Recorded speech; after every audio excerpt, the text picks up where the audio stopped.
Mesdames et messieurs, bonsoir. Merci d'avoir choisi RTI 1 à la une de ce 20h. Le Kenya abrite le sommet France-Afrique, une première pour un pays anglophone. Baptisé Africa Forward, en avant l'Afrique. Ce rendez-vous met l'accent sur l'économie et les investissements. Le président ivoirien Alassane Ouattara sur place échange avec plusieurs personnalités, dont la PDG du groupe Air France, Florence Parly, et la directrice générale du FMI.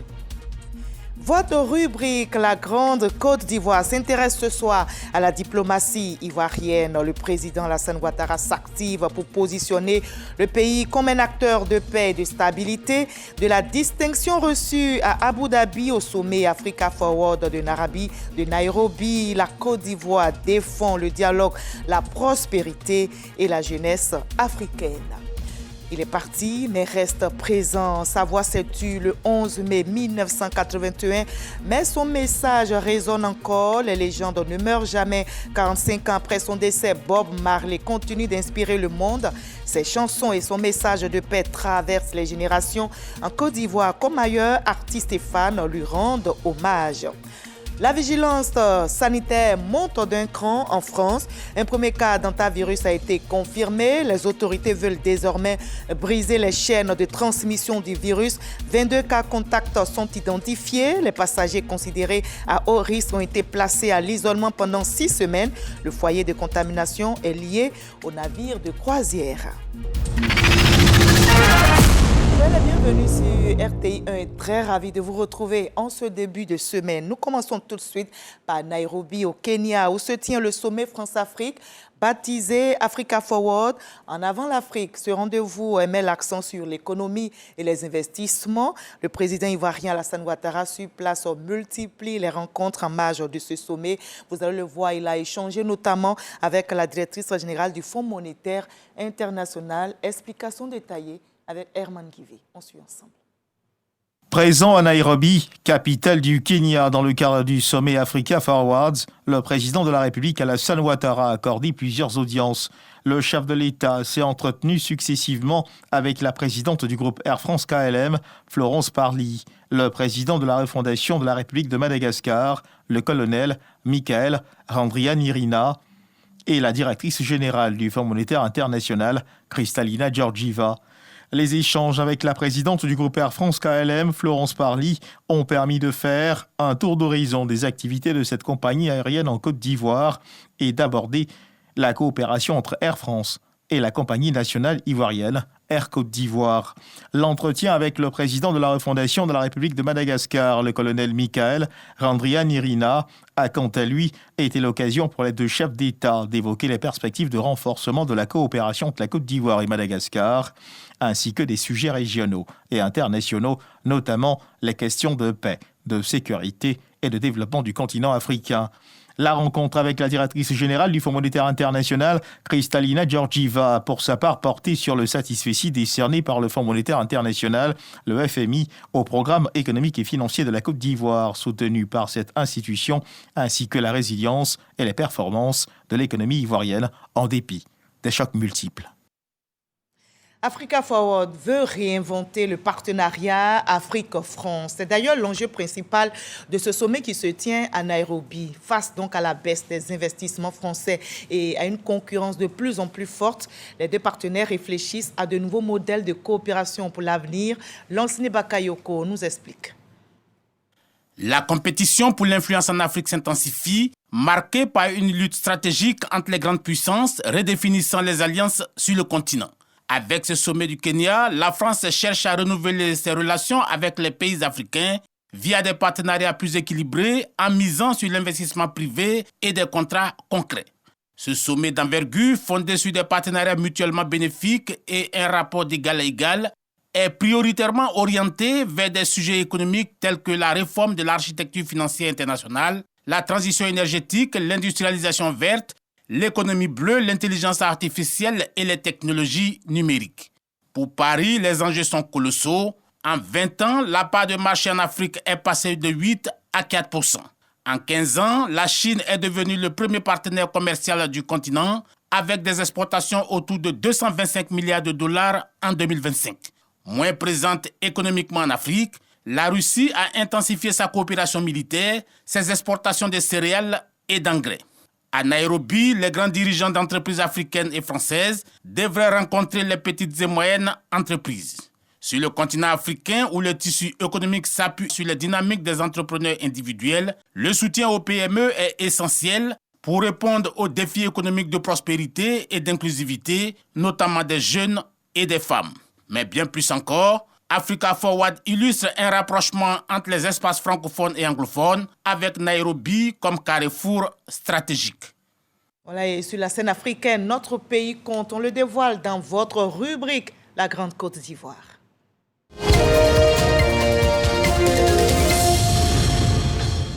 Voilà, comme promis et annoncé, votre rubrique La Grande Côte d'Ivoire s'intéresse dans ce 20h à la diplomatie ivoirienne. Le président Alassane Ouattara s'active pour positionner notre pays comme un acteur de paix et de stabilité de la distinction reçue à Abu Dhabi au sommet Africa Forward de Nairobi. La Côte d'Ivoire, notre pays, défend le dialogue, la prospérité et la jeunesse africaine. Action, résultat, illustration dans ce sujet signé Alexis Ouedraogo.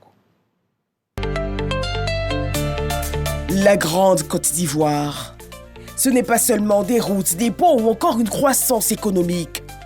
Dans un contexte mondial de tensions constantes où les bruits de bottes et les crises diplomatiques redessinent les frontières, la Côte d'Ivoire réaffirme sa vocation, terre de dialogue, modèle de stabilité.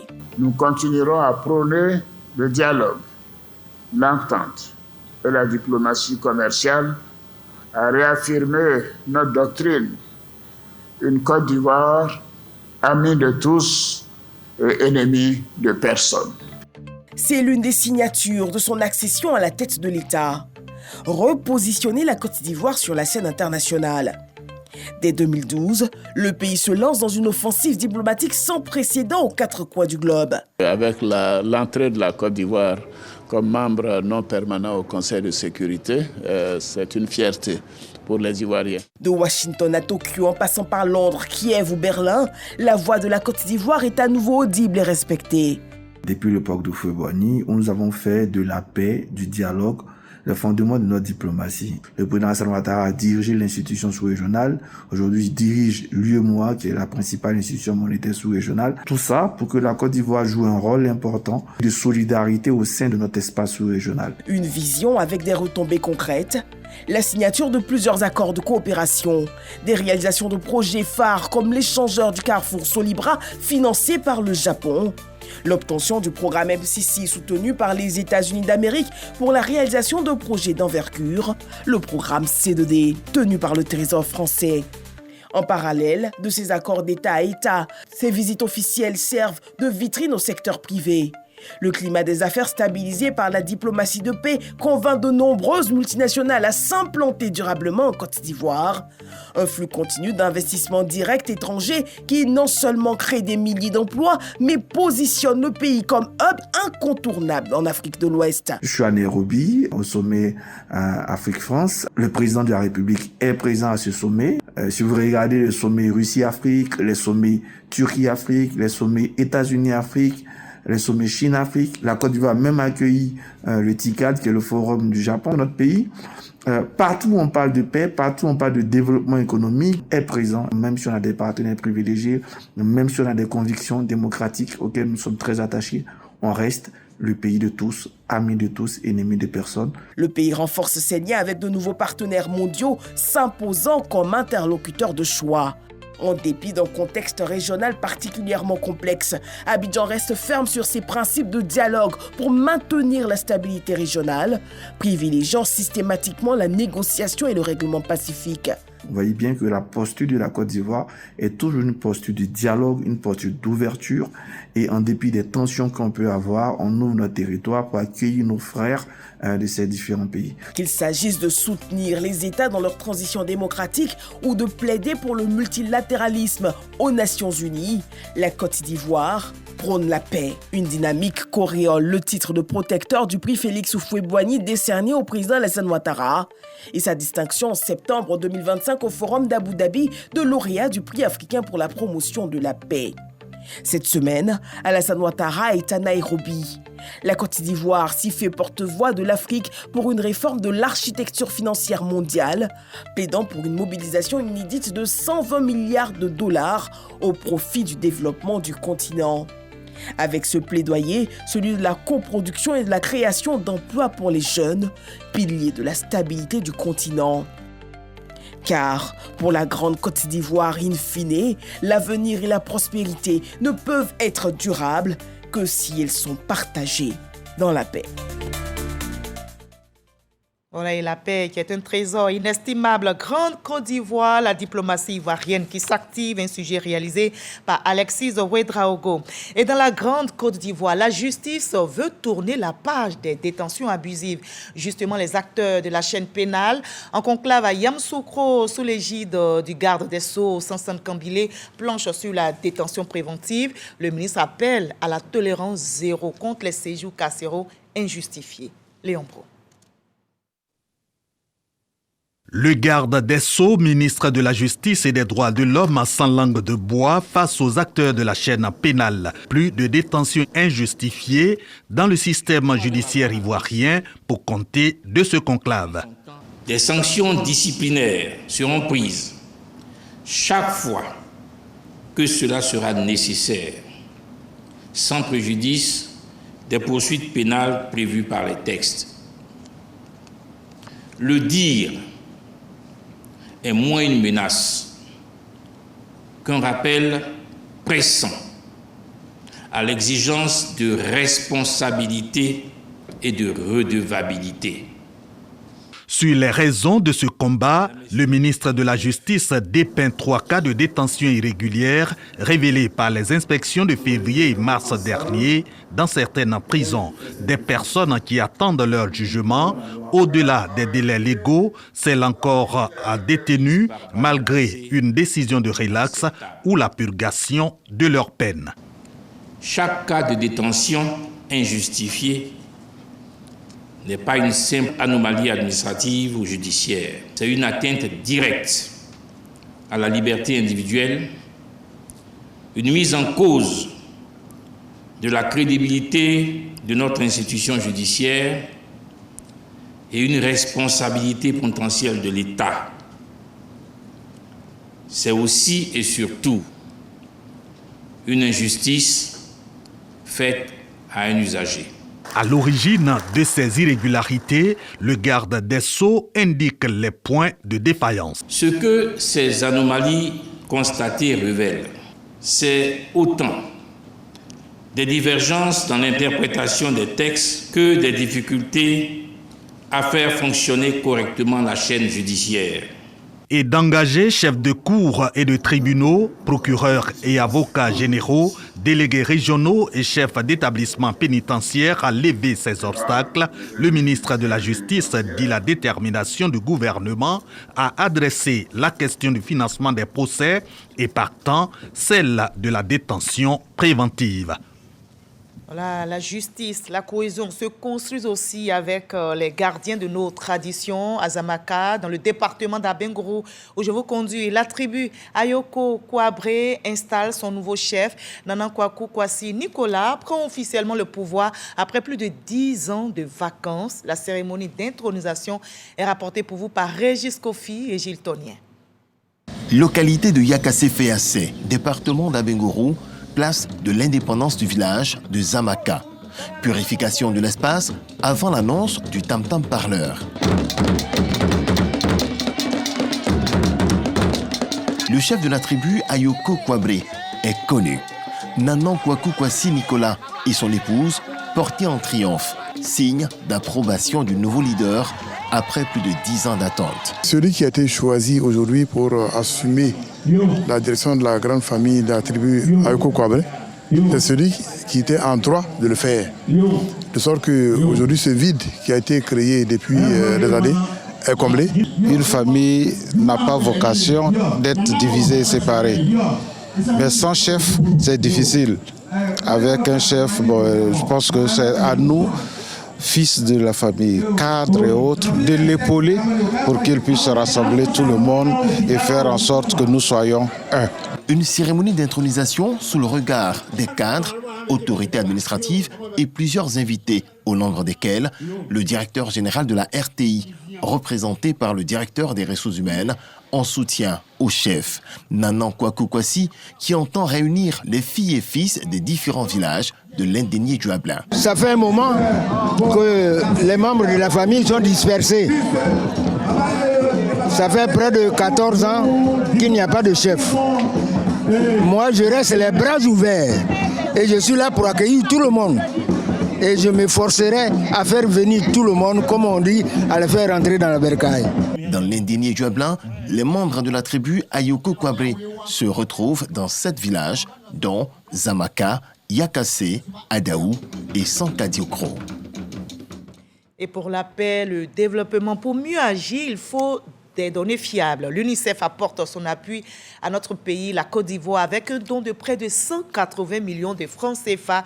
Des équipements informatiques et du matériel technique ont été remis afin de produire des données fiables et orienter ainsi les politiques publiques. Dangui nous explique. Santé, éducation, protection sociale, nutrition, eau, assainissement. Dans tous les secteurs sociaux, le gouvernement a besoin de produire des données statistiques de qualité, actualisées et fiables, essentielles à la préparation, à la mise en œuvre et au suivi et évaluation des politiques publiques. C'est ainsi qu'autorités et experts de la question justifient et saluent la réalisation de l'enquête par grappe à indicateurs multiples et des biomarqueurs dénommée Mix 2026, avec le soutien de l'UNICEF. Cette opération de collecte de données qui permettra non seulement d'inspirer les politiques publiques, mais également de les évaluer et d'évaluer les progrès réalisés dans le cadre du plan national de développement 2026-2030 pour lequel nous avons beaucoup d'espoir. Au regard de ces enjeux, dans le cadre de la phase de collecte des données sur le terrain à proprement parler, l'UNICEF a fait à la Côte d'Ivoire un don composé de matériel, notamment de matériel informatique, de visibilité, de tests de la qualité d'eau d'une valeur d'environ 180 millions de francs CFA. Mais encore faut-il que les populations cibles s'approprient cette enquête pour qu'elles produisent les résultats escomptés, d'où cet appel du ministre du Plan et du Développement. Cette enquête qui va se faire à l'échelle du territoire national est essentielle pour nous à l'effet d'avoir des données les plus actualisées possibles. Nos enquêteurs seront sur le terrain à demander aux populations ivoiriennes en fait de réserver un accueil chaleureux à tous nos enquêteurs et également de leur donner toutes les informations, de répondre franchement à toutes les questions qui leur seront posées parce que c'est cela qui permettra à l'État de Côte d'Ivoire d'élaborer des politiques publiques au cours de ces prochaines années à l'endroit des enfants, à l'endroit des familles, à l'endroit des ménages, à l'endroit des femmes pour que les conditions de vie en fait de ces cibles-là en fait puissent s'améliorer. La phase de collecte nationale débute à compter du 14 mai 2026. Les résultats de cette enquête dénommée Mix 2026 devraient être disponibles dès la fin de l'année 2026. Dans le Poro, le développement veut garder le rythme. Le Conseil régional a tenu sa première session de l'année 2026. C'était à Korogo. Les élus ont passé en revue les projets réalisés depuis 2023 et de nouvelles priorités ont été fixées pour accélérer le développement de la région, nous dit Ami Sissoko. Au centre culturel de Korogo, le Conseil régional du Poro tient sa première réunion de l'année 2026. Présidée par le ministre Fidel Sarasoro, la session a porté sur l'adoption du compte administratif 2025 et le bilan des actions engagées depuis 2023. En 2 ans, 98 chantiers ont été lancés et 220 projets initiés, générant plus de 6600 emplois. Nous avions mis l'accent sur un certain nombre de sujets, un sujet d'importance. Première, c'était la formation des jeunes et l'employabilité. Nous avons également mis l'accent sur les services sociaux de base, c'est-à-dire tout ce qui est santé, éducation. Nous avions mis l'accent également sur l'environnement et la production agricole. À mi-parcours, nous sommes globalement satisfaits de ce que nous avons pu réaliser. Évidemment, il y a beaucoup qui reste à faire. Et c'est pour cela que nous avons un plan d'action pour le reste de cette année déjà 2026 et aller bien au-delà. Une dynamique que le Conseil régional entend renforcer encore. Le nouveau plan d'action mise notamment sur le tourisme régional et la nutrition dans les cantines scolaires. Pour ce qui concerne 2026 en particulier, nous allons mettre l'accent sur la nutrition, les cantines scolaires et s'assurer que nous puissions véritablement faire des cantines scolaires un vecteur de promotion de la nutrition, promotion de la santé, promotion de l'agriculture et surtout faire en sorte que ce soit un mécanisme par lequel nous encourageons la scolarisation.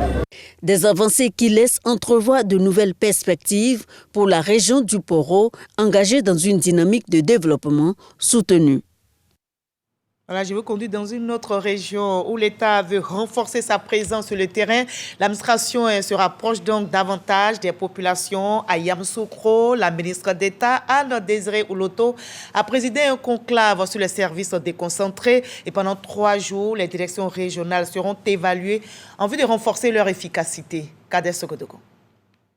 En 2021, le ministère d'État, ministère de la fonction publique et de la modernisation de l'administration engageait le processus de positionnement des directions régionales. 5 années après, Anne-Désirée Ouloto et ses collaborateurs sont à Yamoussoukro pour un bilan. Ici, il sera également question de performance des directions régionales, d'efficacité de l'action administrative territoriale et de modernisation des services extérieurs avec en ligne de mire un service public de qualité.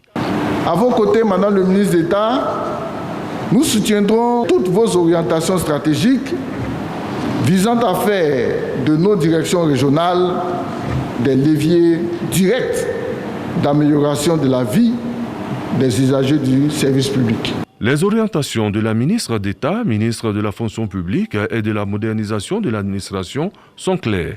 N'ayez pas peur de proposer des réformes ambitieuses et susceptibles de favoriser le basculement vers une transformation plus impactante de nos méthodes et actions.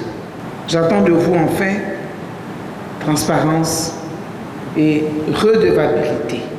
Ces 2 derniers principes doivent être au cœur de votre management. Un rapport général avec des recommandations précises viendra mettre fin à ce conclave qui va durer 3 jours. Au chapitre religieux de ce 21, on s'intéresse aux pèlerins ivoiriens qui sont entrés dans le cœur du Hadj. Après 3 jours à Médine, les premiers pèlerins ont pris la direction de la Mecque. Le contingent étatique a entamé la Oumra, le petit pèlerinage. Nos envoyés spéciaux ont suivi leur parcours. Afisiata Karamoko Dosso, Traoré Zakaria nous font vivre cette étape importante du Hadj 2026. Les premiers pèlerins ivoiriens en route pour la Mecque. Après 3 jours passés à Médine, l'heure est à la préparation de la Oumra. Les invités d'Allah se mettent en condition pour effectuer ce rite, aussi appelé le petit pèlerinage. Mais avant, une étape cruciale s'impose, la sacralisation. Ce rituel consiste à effectuer 2 unités de prière, à formuler l'intention de la Oumra à travers une formule bien connue des fidèles et ensuite à réciter la Talbiya, une invocation en réponse à l'appel d'Allah. Sur le chemin les conduisant en terre mécoise, conseils et exhortations ont meublé le trajet du contingent étatique. Les hôtes d'Allah expriment leur joie. Donc nous sommes vraiment très contents, c'est une grâce que Dieu nous a faite, ce n'est pas permis à tout le monde. Nous sommes très honorés, surtout pour l'accueil qu'on réserve à tous les pèlerins ivoiriens. Surtout, et vraiment, il faut dire que cette chance-là, tout le monde ne l'a pas. Les autorités se disent prêtes à accompagner les pèlerins durant ce voyage spirituel. Nous sommes là, à leur côté, du début du pèlerinage jusqu'à la fin. Nous serons toujours là pour nous assurer que tout se passe très bien et qu'ils exécutent cet important pilier de l'islam dans les meilleures conditions possibles. Vu cet engouement, vu des pèlerins qui arrivent de Médine avec des visages rayonnants, nous voulons les rassurer pour dire que toutes les dispositions sont prises pour leur faciliter l'accomplissement de ces rites-là. L'arrivée des pèlerins à la Mecque donne le top départ du Hadj 2026 avec l'accomplissement de la Oumra, une étape majeure dans le Tamatou, le type de pèlerinage appliqué par la communauté musulmane ivoirienne. Voilà, et les prières fortifient chacun de nous. Lui, il est parti, mais il reste présent. Sa voix s'est tue le 11 mai 1981, mais son message résonne encore. Les légendes ne meurent jamais. 45 ans après son décès, Bob Marley continue d'inspirer le monde. Ses chansons et son message de paix traversent les générations. En Côte d'Ivoire, comme ailleurs, artistes et fans lui rendent hommage. Nous Sangari. Village Rasta, commune de Port-Boué. Diama Rasta est une passionnée de la musique de Bob Marley. Ce 11 mai, date anniversaire de la disparition de l'icône du reggae, représente pour elle une opportunité de faire de bonnes affaires à travers la vente de gadgets à l'effigie de l'artiste. Les 11 mai, je vends plus qu'avant. C'est un jour spécial pour nous. C'est un jour spécial pour les adeptes du reggae et les gens qui viennent d'ailleurs, ils viennent tous payer aussi. Tout le monde veut acheter, au moins ils veulent voir un peu de rouge, jaune, vert. Ouais. C'est l'amour de Bob Marley qui nous fait vendre comme ça. Le 11 mai reste une date mémorable pour les adeptes du reggae et surtout pour les fans de celui qui fut le porte-étendard de cette musique. Bob Marley. C'est en effet le 11 mai 1981 que l'artiste a rangé le micro. 45 ans après son départ, il demeure toujours dans les esprits et dans les cœurs.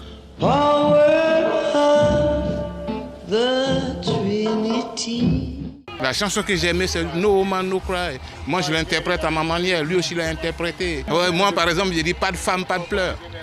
C'est la femme qui fait le monde. On chantait l'harmonie, on donnait des messages, des conseils. À travers ces chansons, on voit que Jean il défend l'Afrique, quoi. Voilà, donc c'est ce qui fait que moi, voilà, sa gamme me plaît bien. Son œuvre continue d'inspirer une nouvelle génération d'artistes qui perpétuent son message à travers le reggae. Bob Marley, si tu veux, c'est l'inspiration principale. Quoiqu'au début, moi, c'est pas ce qui m'a attiré dans le reggae. Au début, c'est pas Bob Marley, mais à la longue, quand je le découvre, c'est clair qu'il redirige le projet. Je l'écoute beaucoup. Je m'inspire souvent de ses paroles et j'essaie de faire comme lui et par la grâce de Dieu, ça marche. Quand j'écoute Bob Marley, je sais que c'est le prophète Jérémie. C'est Jalib, Chidwen, yeah, Jalib, Chidwen, yeah. Les studios Tough Gang font partie des plus grands héritages musicaux laissés par Bob Marley. Cette mythique maison de production a accueilli une multitude d'artistes prestigieux dont Takana Zion, Tiken Jah Fakoly ou encore Alpha Blondy. Promoteur culturel, José Touré connaît bien cette maison de production pour y avoir travaillé. C'est un studio qui est béni parce que à chaque fois qu'un artiste reggae cherche à avoir une dimension internationale, se rend à Kingston, Jamaïca, et puis toujours sollicité à travailler au studio de Tough Gang. Je me rappelle bien que l'album où moi-même j'étais sur place avec Alpha, c'était Isaac Rabin.